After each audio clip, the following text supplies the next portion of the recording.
नमस्कार साथियों जैसा कि आप सभी जानते हैं कि यूनाइटेड स्टेट्स ऑफ अमेरिका या फिर कहें कि डोनाल्ड ट्रंप की अनसर्टेन पॉलिसीज ने इंडिया और चाइना को अपने रिश्तों को मजबूत बनाने की दिशा में प्रयास करने के लिए मजबूर कर दिया है। अब इस मजबूरी के चलते ही सही, लेकिन इंडिया और चाइना लगातार प्रयास कर रहे हैं कि अपने रिश्तों को किसी तरीके से सुधारा जा सके। इसी सिलसिले में चाइना के विदेश मंत्री वांग यी ने भारत का दौरा किया। अपनी इस 2 दिन की इंडिया विजिट के दौरान उनकी मुलाकात भारत के विदेश मंत्री एस जयशंकर, एनएसए अजीत डोवल और प्रधानमंत्री नरेंद्र मोदी से हुई।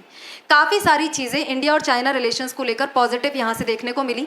इसी के साथ आप देखेंगे एक आधी चीज़ें ऐसी भी हुई जिनको देखकर हम ये सोचने को मजबूर हो जाते हैं कि ये चाइना कभी अपनी हरकतों से बाज नहीं आएगा। ये सारी ही चीज़ें आज के सेशन में हम लोग डिस्कस करेंगे कि क्या क्या चीज़ें इस मीटिंग से यहाँ पे निकल कर आती हैं। तो चलिए सेशन को शुरुआत करते हैं। मेरा नाम है चारू गुप्ता और मैं स्वागत करती हूँ आप सभी का आज के इस सेशन में। तो दोस्तों सेशन को शुरू करें उससे पहले आप लोगों से एक रिक्वेस्ट कि यदि चैनल पर नए हैं तो सब्सक्राइब ज़रूर से कर लें, और यदि वीडियो को आखिर तक देखते हैं, आपको पसंद आती है तो वीडियो को लाइक और शेयर करना भी नहीं भूलना है। आप यहाँ पे हम देख सकते हैं कि हम लोग बात कर रहे हैं वांग यी की इंडिया विजिट की। वांग यी जो कि चाइना के विदेश मंत्री हैं और एस जयशंकर जो कि भारत के विदेश मंत्री हैं, दोनों ही एक दूसरे के समकक्ष हैं। तो पहली मुलाकात वांग यी की भारत के विदेश मंत्री एस जयशंकर के साथ कंडक्ट की गई। इसमें आप देखेंगे कि दोनों ही कंट्रीज़ ने एम्फोसिस किया कि दोनों ही कंट्रीज़ के जो रिलेशंस हैं म्यूचुअल रेस्पेक्ट और म्यूचुअल सेंसिटिविटी पर आधारित होने चाहिए। मतलब कि रिश्तों को इस तरीके से आगे लेकर जाना है कि दोनों देशों में आपसी रिस्पेक्ट बनी रहे, और दोनों ही देशों के लिए जो सेंसिटिव मुद्दे हैं उनको हम थोड़ा सा संभल के चलें, उन पर हम थोड़ा सा संभल के बातचीत करें। ऐसा नहीं है कि चाइना और इंडिया के लिए जो सेंसिटिव मुद्दे हैं उनको उछाल कर आप यहाँ पे बात करें। जैसे इंडिया के लिए एक मुद्दा यह है कि कश्मीर के इशू पर इंडिया और पाकिस्तान बायलैटरली टॉक करेंगे, हमें तीसरे देश का दखल इसके अंदर बर्दाश्त नहीं है। तो इस तरीके की बात कोई चाइना यहाँ पर ना करे आगे चलकर। तो इस तरीके से जो सेंसिटिव मुद्दे हैं दोनों ही देशों के, उनको ध्यान में रखकर हमें आगे रिश्तों को बढ़ाना है, इस तरीके की बात कही गई। इसके साथ ही आप देखेंगे कि वांग यी के द्वारा कहा गया कि चाइना और भारत को सहयोगियों की तरह व्यवहार करना चाहिए, ना कि एडवर्सरीज की तरह। हम एक दूसरे के सहयोगी है, एक दूसरे के पार्टनर है, एक दूसरे के दुश्मन नहीं है, ऐसा वांग यी के द्वारा बोला गया। अब इंडिया तो चाइना को हमेशा से सहयोगी की तरह देखता है। इवन 1962 में जब भारत पे चाइना ने आक्रमण किया था तो वो हमारे लिए काफ़ी अनएक्सपेक्टेड था, क्योंकि भारत जहां पंचशील के सिद्धांतों पर चल रहा था, भारत एक्सपेक्ट भी नहीं कर सकता था, भारत ने कभी सोचा भी नहीं था कि चाइना भारत पर इस तरीके का आक्रमण करेगा। तो इंडिया तो हमेशा से चाइना की तरफ सहयोग की दिशा से देखता है, सहयोग के तरीके से देखता है, लेकिन चाइना ने हमेशा अपनी हरकतों से इंडिया को निराश ही किया है। अब देर आए दुरुस्त आए, यदि चाइना इस तरीके की बातें बोल रहा है तो इंडिया तो हमेशा से इस चीज़ के लिए राजी है। इसके बाद यदि आप देखें, China and India should be partner not adversary says foreign minister Wang Yi, जिसके बारे में हमने बात की। यदि इस तरीके की सोच के साथ रिश्ते आगे बढ़ाए जाते हैं तो डेफिनेटली इंडिया और चाइना दोनों के लिए ये काफ़ी अच्छी बात रहेगी। इसके बाद आप देखेंगे इंडिया और चाइना के जो रिलेशंस हैं उसके अंदर ट्रेड को लेकर, पीस को लेकर और बॉर्डर डिस्प्यूट्स को लेकर काफ़ी सारी चीज़ें यहाँ पर डिस्कस की गई। स्पेशली आप देखेंगे इस मीटिंग से जो बेस्ट चीज़ निकल कर आती है वो है बॉर्डर डी एस्केलेशन को लेकर। विदेश मंत्री एस जयशंकर के द्वारा कहा गया कि अब बॉर्डर पर डी एस्केलेशन, मतलब जो परेशानियाँ पहले आई थी एक टाइम पे 2020 के गलवान क्लैश के बाद, वो धीरे धीरे अब कम होने की कोशिश कर रही है। तो हमें बॉर्डर पर जो डी एस्केलेशन है उस पर ध्यान देना चाहिए। बॉर्डर पर एक दूसरे के साथ ट्रस्ट बिल्ड करने की यहाँ पे आवश्यकता है। अभी आप आगे जाकर देखेंगे एनएसए अजीत डोवल के साथ जो बातचीत हुई है उसके अंदर काफ़ी सारी चीज़ें बॉर्डर डिस्प्यूट्स को लेकर निकल कर आई। यहाँ पे आप देखेंगे पीस को लेकर, ट्रेड को लेकर काफ़ी सारी चीज़ें हुई कि इंडिया और चाइना के बीच में पीस मेंटेन करने की ज़रूरत है, ट्रेड को आगे बढ़ाने की ज़रूरत है।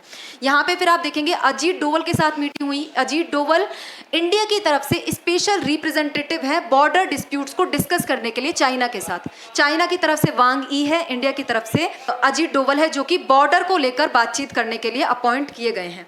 अब इन दोनों ही लोगों के बीच में एक बहुत बड़ी मेजर अपडेट जो निकल कर आई, आप यहाँ पे देखेंगे, India China to seek early solution to boundary delimitation. आपको जानकर हैरानी होगी कि इंडिया और चाइना के बीच में अब तक, कुछ लोग तो इसको जानते भी हैं, इंडिया और चाइना के बीच में अब तक कोई भी परमानेंट बाउंड्री नहीं है। अब तक जो हमारे पास बाउंड्री है वो लाइन ऑफ एक्चुअल कंट्रोल है। ये लाइन ऑफ एक्चुअल कंट्रोल कोई परमानेंट बाउंड्री नहीं है, ये ब्रिटिशर्स के टाइम से यहाँ पे बनाई गई है। अब चाइना और इंडिया दोनों के द्वारा ही अपने अपने डॉक्यूमेंट लेकर बैठे गए हैं और दोनों ही अपनी अपनी तरफ से कहते हैं ये वाला एरिया हमारा है, ये वाला एरिया हमारा है।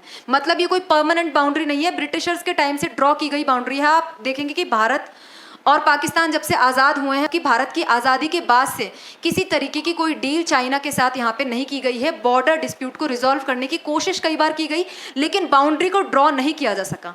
लाइन ऑफ एक्चुअल कंट्रोल आप यहाँ पे देख सकते हैं, येलो कलर से मार्क की गई है। ईस्ट यहाँ पे ये है वेस्टर्न पार्ट, फिर ये है बीच में मिडिल पार्ट, और यहाँ पे आप देखेंगे ये बीच में मिडिल पार्ट है, ये वेस्टर्न पार्ट है, और यहाँ पे आप देखेंगे ईस्टर्न पार्ट है।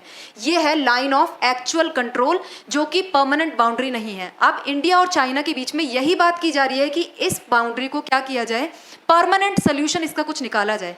क्योंकि हाल ही में आप देखेंगे आए समय हर थोड़े थोड़े टाइम में आप देखेंगे इंडिया और चाइना बॉर्डर पर आमने सामने आ जाते हैं। गलवान क्लैश हुआ था, उसके अंदर इंडिया और चाइना की जो सेना है वो आमने सामने आ गई थी। क्योंकि ये बॉर्डर डिमार्केटेड नहीं है, तो इंडिया कहता है कि ये वाला पार्ट हमारा है, चाइना कहता है ये वाला पार्ट हमारा है। वो बॉर्डर पे थोड़ा आगे आते हैं, इंडिया उनको क्या करता है, पीछे की तरफ धकेलने की कोशिश करता है। तो आए दिन ऐसे क्लैश इंडिया और चाइना की आर्मी के बीच में हमें देखने को मिलते हैं।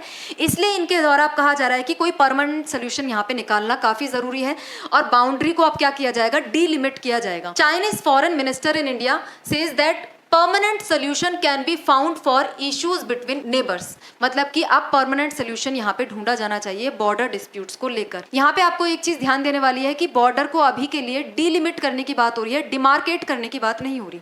दोनों चीजें अलग अलग हैं। फिलहाल के लिए इंडिया हमेशा चाइना से कहता आया है कि बॉर्डर का जो डिस्प्यूट है उसका रेजोल्यूशन किया जाए, परमानेंट तरीके से इस इशू को क्या किया जाए, रिजॉल्व किया जाए।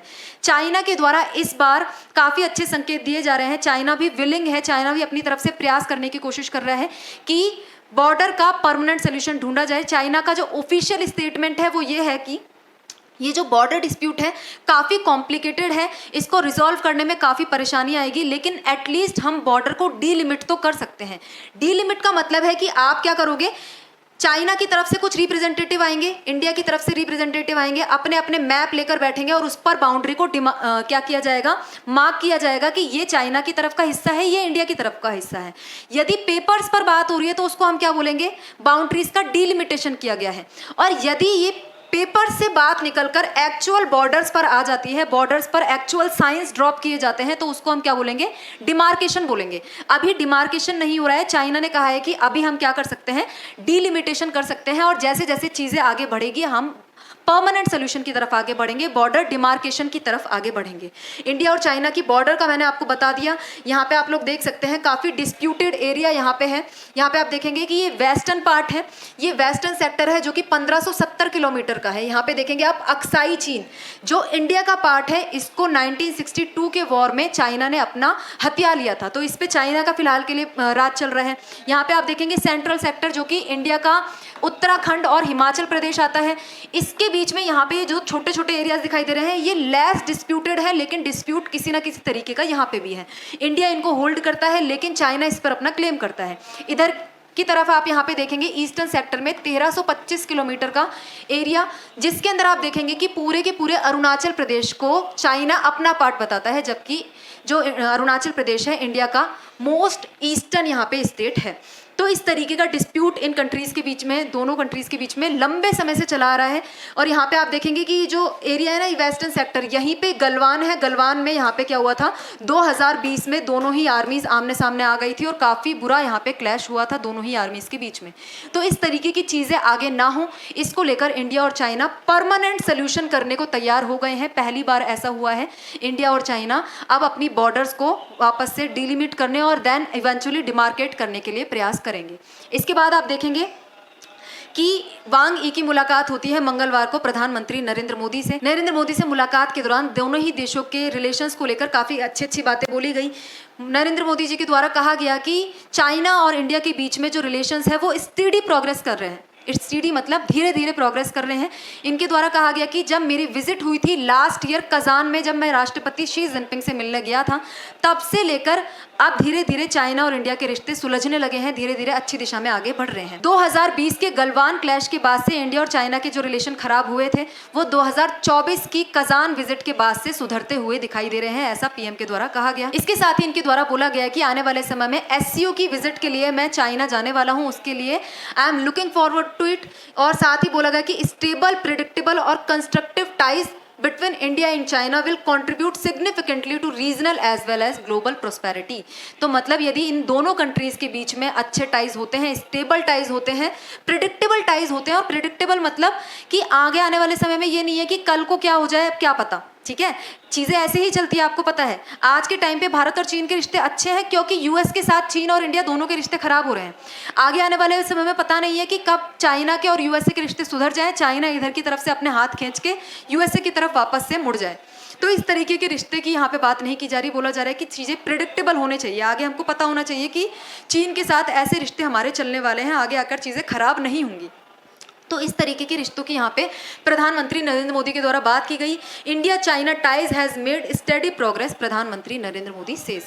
इस तरीके की चीज़ें वांग ई के द्वारा बोली गई। दोनों देशों ने अपने रिश्तों को मजबूत बनाने की दिशा में आगे काफ़ी सारी अच्छी बातें बोली। इसके साथ ही आप लोग देखेंगे कि China is ready to supply rare earth metals, fertilisers and tunnel boring machines to India.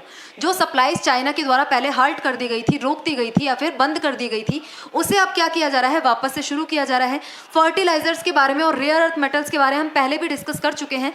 Rare earth metals की बात करें तो काफ़ी सारे ऐसे मेटल्स हैं जो कि इंडिया की हैवी इंडस्ट्रीज़ में काम आते हैं। इसके साथ ही जो फर्टिलाइज़र है, इसमें मेनली जो यूरिया है, इंडिया के एग्रीकल्चर सेक्टर के लिए काफ़ी इंपॉर्टेंट है। और यहीं पे आप देखेंगे जो टनल बोरिंग मशीन है, जो बड़ी बड़ी टनल्स बनाने के काम आती है, बड़े बड़े पहाड़ों को कट करने के काम आती है। स्पेशली आप देखेंगे जो इंडिया का बुलेट ट्रेन प्रोजेक्ट चल रहा है, उसके लिए ये मशीन काफ़ी इंपॉर्टेंट है। हमारे जो बुलेट ट्रेन प्रोजेक्ट्स हैं अभी आधे अधूरे पड़े हुए हैं क्योंकि इस तरीके की मशीन हमारे पास अवेलेबल नहीं है। तो चाइना अब क्या करने वाला है, ये वाली मशीन और ये सारी ही चीज़ों की सप्लाई इंडिया को वापस से शुरू करने वाला है। इस चीज़ को लेकर हम पहले भी बात कर चुके हैं। यहाँ पे आप देख सकते हैं इस तरीके की दिखाई देती है टनल बोरिंग मशीन, जिसको चाइना के द्वारा अब इंडिया को सप्लाई किया जाएगा। ये आप देख सकते हैं इस तरीके की काफ़ी बड़ी मशीन होती है और इस तरीके से यहाँ पे टनल्स को कट करने के काम आती है, जिससे वहाँ पे रास्ता बनाया जा सके, ट्रेन का जो रूट है वो हम यहाँ पे निकाल सकें। तो इस पे यदि आपको कंप्लीट सेशन देखना है तो आप ये वाला सेशन यहाँ चैनल पर जाके देख सकते हैं। भारत और चीन अब लगातार अपने संबंधों को आगे बढ़ाने की दिशा में कदम उठा रहे हैं। तो चैनल पर आपको और भी बहुत सारी वीडियोस यहाँ पे मिल जाएंगे। चारों एजुकेट्स नाम से चैनल है। यदि आपको इंटरनेशनल पॉलिटिक्स में या फिर हमारे देश में जो सभी खबरें चल रही हैं लगातार, उनमें थोड़ा इंटरेस्ट है तो आप इस चैनल को जाके सब्सक्राइब कर सकते हैं। तो आगे बढ़ते हैं। और अब तक जितनी भी हमने चीज़ें डिस्कस की वो इस मीटिंग के बारे में पॉजिटिव पॉइंट्स थे, लेकिन एक चीज़ जो वांग ई की विजिट के दौरान हुई, उसके अंदर बीजिंग के द्वारा ये क्लेम किया गया कि इंडिया वन चाइना पॉलिसी को एंडोर्स करता है। वन चाइना पॉलिसी क्या है? चाइना के द्वारा ये क्लेम किया जाता है कि ताइवान और चाइना एक ही हैं, जबकि ताइवान अपने आप को अलग देश के रूप में मानता है। तो यहाँ पे इस तरीके का डिसइंफॉर्मेशन कैंपेन चाइना के द्वारा चलाया गया और ये बताया गया कि चाइना, इंडिया की तरफ से इस चीज़ को एंडोर्स किया गया है, इंडिया की तरफ से इस चीज़ को ऑफिशियली कहा गया है कि इंडिया वन चाइना पॉलिसी को एंडोर्स करता है, जबकि इंडिया की तरफ से इस तरीके की कोई भी बात नहीं कही गई। आप देख सकते हैं यहाँ पे चाइनीज़ मीडिया इस तरीके के जो ट्वीट्स हैं ये कर रहा है, इस तरीके की चीज़ें छापने में लग रहा है कि इंडिया के द्वारा इस तरीके की बात वांग ई की विजिट के दौरान कही गई है। आप यहाँ पे देख सकते हैं ये चाइना का मैप है और यहाँ पे जो छोटी सी कंट्री आपको दिखाई दे रही है ये है ताइवान। ताइवान की जो कैपिटल है ताइपेई, यहाँ पे ये अपनी 23 मिलियन लोगों का अलग से देश है, अपनी अलग से कंट्री है, अलग से मुद्रा है, सारी चीज़ें इनकी अलग से चलती है। लेकिन चाइना के द्वारा कहा जाता है कि ये ताइवान अलग से कोई देश नहीं है, ये चाइना का ही पार्ट है। यही है चाइना की वन चाइना पॉलिसी, जिसको इन्होंने कहा कि इंडिया अब इसे ऑफिशियली मानने लग गया है, इंडिया ने अब इसे ऑफिशियली एंडोर्स किया है। लेकिन इंडिया ने इस बात का खंडन किया। ये क्या है? केवल एक डिसइंफॉर्मेशन कैंपेन है। अपनी जो पॉपुलेशन है उसको लुभाने के लिए चाइना के द्वारा इस तरीके के कैंपेन चलाए जा रहे हैं कि देखो इंडिया हमारी बात मान गया है, इसलिए हम इंडिया के द्वारा इस तरीके का कोऑपरेशन कर रहे हैं। लेकिन इंडिया के द्वारा साफ मना किया गया कि there is no change in position on Taiwan India after Chinese media reports on Jaishankar Wang meet. Chinese media के द्वारा लगातार इस तरीके की बातें छापी जा रही थी कि इंडिया ने वन चाइना पॉलिसी को एंडोर्स किया है, जबकि आप यहाँ पे देखेंगे इंडिया का ट्रेडिशनल पॉलिसी क्या रहा है ताइवान को लेकर। India endorse the one China policy in past but the phrase has not appeared in any bilateral document since 2011। 2011 से इंडिया ने एक भी बार ऐसा नहीं कहा कि इंडिया वन चाइना पॉलिसी को एंडोर्स करता है। While new Delhi does not has formal diplomatic ties with Taipei, both side has steadily built connections over the past 3 decades. दोनों ही कंट्रीज के बीच में डिप्लोमेटिक टाइज यदि नहीं है, लेकिन दोनों ही कंट्रीज ट्रेड के क्षेत्र में, इकोनॉमी के क्षेत्र में, टेक्नोलॉजी के क्षेत्र में, टूरिज्म के क्षेत्र में आपस में एक दूसरे से कॉपरेशन करती रहती है। इन 1995 India setup India Taipei association in Taiwan to promote trade, tourism and cultural exchanges while Taiwan opened its Taipei Economic and Cultural Center in Delhi। मतलब इस तरीके के रिलेशंस इंडिया और ताइवान के बीच में हैं। दोनों ही नेशंस एक दूसरे से कटे हुए नहीं हैं, इवन कटे हुए होने भी क्यों चाहिए। ऐसा नहीं है कि चाइना ताइवान के साथ किसी तरीके के रिलेशंस मेंटेन नहीं करता। इंडिया जो खुद चाइना है वो ताइवान के साथ ट्रेड रिलेशंस हो गए, कल्चरल एक्सचेंज हो गया, इस तरीके के रिलेशंस ताइवान के साथ मेंटेन करता है। तो वाई नॉट इंडिया? इंडिया भी अपनी तरफ से सारी चीज़ें करता है, कॉपरेशन करता है। डिप्लोमेटिक टाइज नहीं है तो क्या हो गया, लेकिन और क्षेत्रों में तो हम ताइवान के साथ कॉपरेशन कर सकते हैं। तो आप देखेंगे कि इस तरीके की चीज़ों को देखकर लगता है कि चाइना कभी भी अपनी हरकतों से बाज नहीं आएगा, नहीं तो इस तरीके का डिसइंफॉर्मेशन कैंपेन चलाने की चाइना को कहीं भी कोई ज़रूरत नहीं थी। इसके साथ ही आप देखेंगे कि इंडिया में विजिट के लिए आए वांग ई, उसके बाद तुरंत ही पाकिस्तान के विजिट पर चले गए। तो इंडिया को ये स्पेशली नहीं आए थे, पाकिस्तान में गए हैं अपने ऑल वेदर फ्रेंड से मिलने के लिए, सभी तरीके की चीज़ों पर वहाँ बातचीत करने के लिए। आप देखेंगे इंडिया के तुरंत बाद पाकिस्तान के विजिट करना न्यू दिल्ली के लिए एक कंसर्न है, जबकि चाइना के द्वारा कहा जा रहा है कि इंडिया और पाकिस्तान के रिलेशंस चाहे कैसे भी हो, चाइना दोनों ही कंट्रीज़ के साथ इक्वली अच्छे रिलेशंस मेंटेन कर सकता है।